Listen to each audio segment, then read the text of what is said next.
We stand upon the precipice of a moment that does not exist. We look out at a world that seems solid, comprised of flesh and stone, of history and consequence, and we call this reality. But what if the very apparatus you are using to perceive this world, the eyes, the brain, the nervous system, is not a window, but a projector?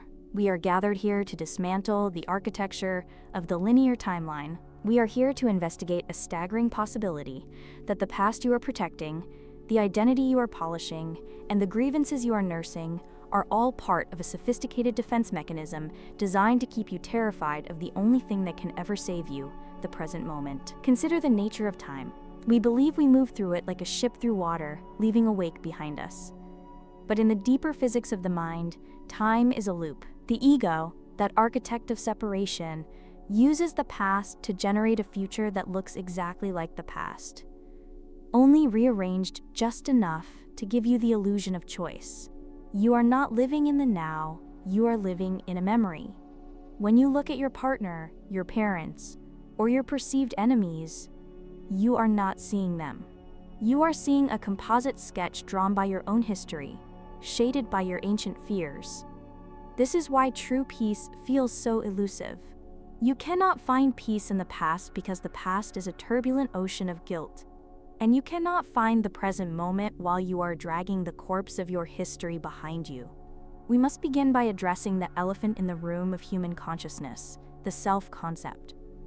We spend our entire lives building this statue. We chisel away at it, adding a degree here, a career there, a relationship status, a political opinion. We say, this is who I am. I am a doctor. I am a victim. I am a success. I am a failure. But this statue is made of sand, and the tide is coming in. The central terror of the human experience is the feeling that this statue is crumbling. When we lose a job, or a lover leaves us, or the body begins to fail, we panic. We scramble to patch the cracks. We try to breathe life into a failing image. But what if the crumbling is the miracle? What if the collapse of the self-concept is not a tragedy, but a demolition project initiated by your own higher intelligence? You are terrified to let the image fall, because you believe that without it, you are nothing. You believe that if you are not the good mother, or the hardworking provider, or the aggrieved survivor, you will cease to exist. This is the ego's greatest lie. It tells you that existence requires a definition. It tells you that to be limitless is to be dead, but the opposite is true. The definition is the coffin. The limitlessness is the life. Let us look at the mechanics of the mind versus the brain. We conflate the two. We think our intelligence lives in the gray matter, in the firing of neurons. But the brain is merely a receiver, a biological interface for a much vast consciousness. The mind has no brain. The mind is vast, non-local, and eternal. When you identify with the brain, you identify with a survival machine that is programmed to look for threats. It scans the environment for danger. It categorizes, it judges, it separates. To access the power of forgiveness, you must step back from the brain and inhabit the mind. You must realize that the thoughts you think you are thinking, the petty judgments, the anxieties, the replays of yesterday's arguments, are not your thoughts. They are static. They are the noise of a machine running on an old program. The thoughts that are truly yours are the thoughts you think with the infinite. They are silent. They are expansive. They are the thoughts of I am, not I am this or I am that, just I am. This state of being requires no history, it requires no defense. It is the light that exists before the prism of the ego splits it into 1,000 conflicting colors. When we talk about experiencing the power of forgiveness, we are not talking about a moral act. We are not talking about being a good person who pardons a bad person. That is arrogance. That is the ego playing God. True forgiveness is a shift in physics. It is the realization that there is no one out there to forgive. There are only projections of your own shadow. When you see anger in another, you are seeing a reflection of the anger you have denied in yourself. When you see betrayal, you are seeing your own secret desire to betray your true nature. The world is a hall of mirrors. You are walking through it, boxing with your own reflection, exhausted, bruised, wondering why the other guy won't stop hitting you. Forgiveness is the moment you stop punching the mirror. It is the moment you laugh at the absurdity of the battle. It is the realization that the other was never the problem. The problem was always the lens through which you were looking. Let us descend into the engine room of our suffering, our relationships. Nowhere is the illusion of the self-concept more fiercely protected and more violently threatened than in the domain of romance and family. We look at the archetypes that play out in our lives. We have the abandoned one, the betrayer, the savior. These are not people, they are roles. And we cast the people in our lives to play these roles so that we can keep reenacting the same tragedy, hoping for a different ending. Consider the geometry of the love triangle.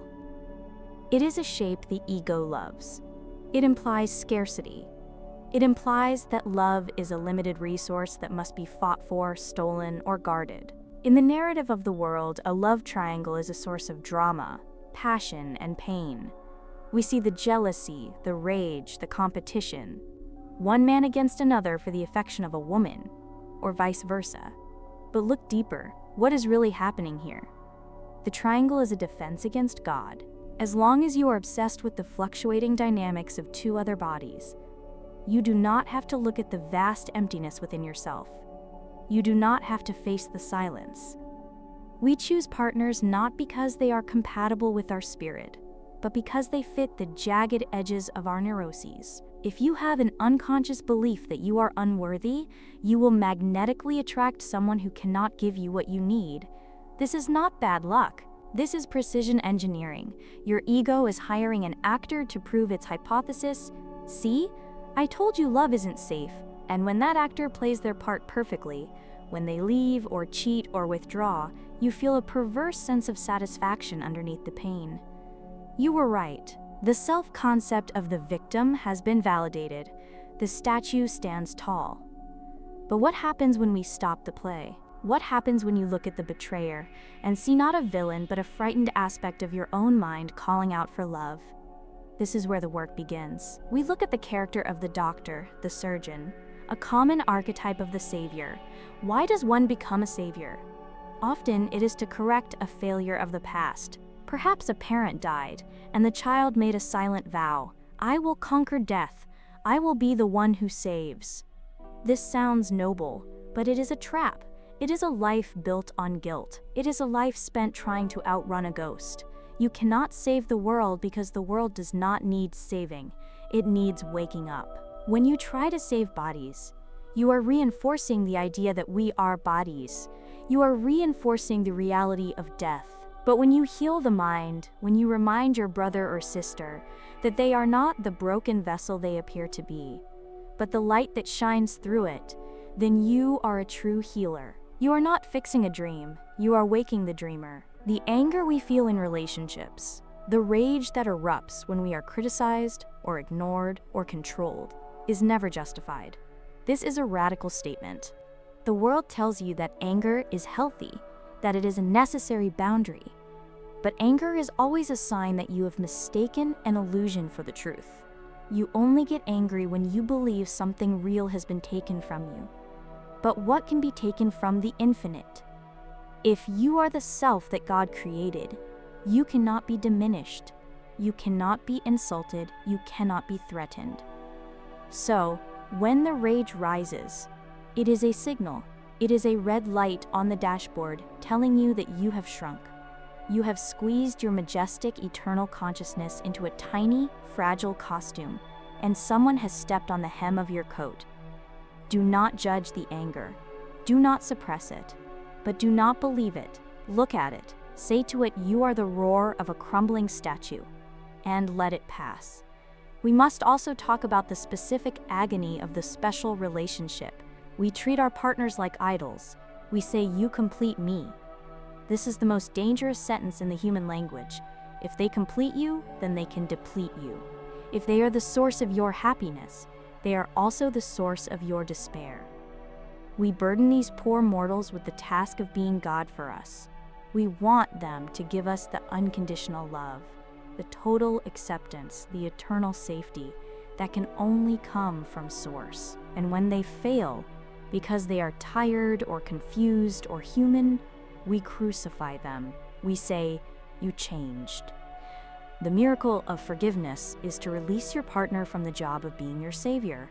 It is to look at them and say, "I do not need you to be anything other than what you are."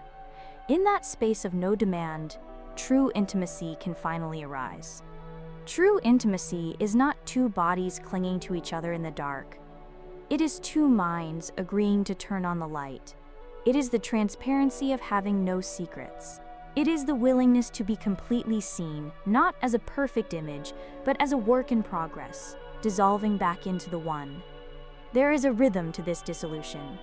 As you go deeper into the mind, you will encounter the fear of oblivion. The ego will scream that if you let go of your grievances, you will disappear. If I am not the one who was wronged, it asks, then who am I? This is the threshold. This is the dark night where you must choose between the comfort of your chains and the terrifying vastness of your freedom. The past is a heavy coat.